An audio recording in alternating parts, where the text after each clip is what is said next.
Olá, seja bem-vindo a mais uma videoaula.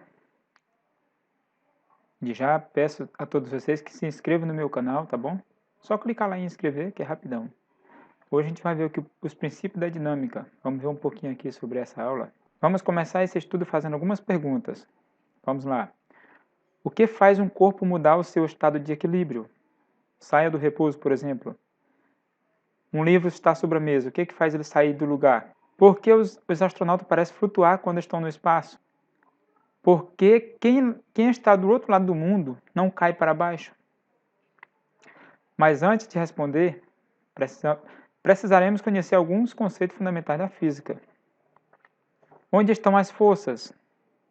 Elas estão presentes em todas as situações cotidianas, até mesmo onde você nem imagina.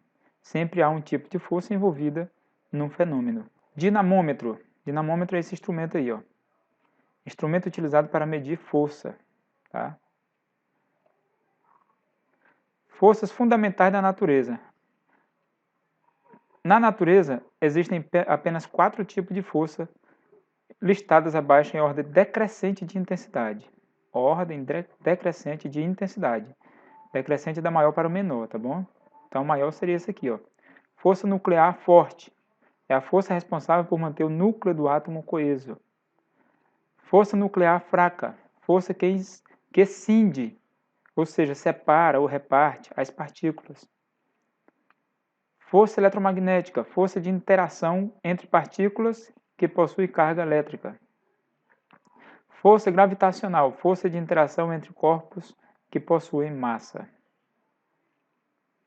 Força resultante. Em geral, um corpo está sujeito à atuação de 2 ou mais forças. Assim como no caso de qualquer grandeza vetorial, pode-se fazer a soma vetorial das forças atuantes para obter a força resultante F.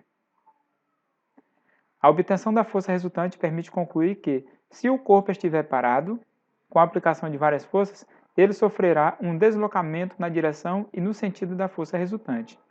O que seria força resultante, pessoal? Força resultante, pessoal, dar um exemplo aqui. Quando você empurra um carro, o carro está ali empancado ali no atoleiro, por exemplo. Aí você chega para empurrar esse carro, não dá conta. Se chega alguém para lhe ajudar, aí você vai somar 2 forças, a sua e a desse outro alguém. Se os dois estiverem empurrando na mesma direção, no mesmo sentido, é só somar a força dos dois. Isso é chamado de força resultante, tá? Aí de repente pode ser que tire esse carro de lá. Agora, se você empurrar de trás do carro na direção para frente, e o outro companheiro seu empurrar no sentido contrário, de trás para frente, e um de frente para trás, um contrário do outro. Você empurra na frente do carro, o outro empurra atrás do carro, na traseira do carro. Será que vai somar a força dos dois? Não vai, porque nesse caso, se somar as duas, a resultante não vai ser a soma dessas duas, vai ser a diferença das duas. Quem tiver mais força vai vencer, entendeu? A força resultante, nesse caso, é o que resulta, o resultado final da força. Se você aplicou 30 newtons e o outro aplicou 10, o resultante aí, se for um contrário do outro, é exatamente a diferença entre 30 e 10, que no caso seria 20 newtons. Agora, se os dois na mesma direção, no mesmo sentido, aí vai somar os dois. 30 mais 20 já vai para 50 newtons. Entendido? Equilíbrio. Nós temos aqui 2 tipos de equilíbrio de uma partícula. O equilíbrio estático e o equilíbrio dinâmico. O equilíbrio estático é quando ela está em repouso, com a aceleração vetorial resultante e a velocidade nulas. É o livro que está sobre a mesa. Está quietinho sobre a mesa, ele está em repouso. Mas tem uma força aplicada sobre ele, uma força que está, a gravidade está puxando ele para baixo, mas a mesa está aplicando uma contrária, por isso que ele fica quietinho ali, ó. Tá? Nesse caso, a aceleração dele está, resultado dela está zero, está nula, não tem velocidade também, ó. A aceleração vetorial resultante e a velocidade são nulas, não tem o resultado, tá bom?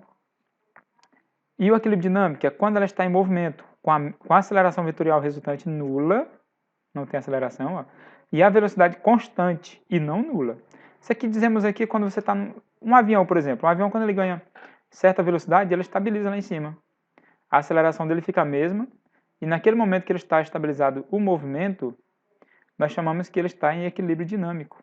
Apesar de estar em movimento, mas ele está em equilíbrio. Então a gente fala assim, está equilibrado. Pensa que equilibrado vai ficar parado. Não, equilíbrio estático é repouso. Equilíbrio dinâmico é em movimento. Só que não altera o movimento, é um movimento só. Tá certo? Então é assim, essa daqui foi só uma pequena videoaula assim, para a gente fazer umas questões lá do nosso livro de física. Então, breve teremos mais. Forte abraço e até a próxima videoaula.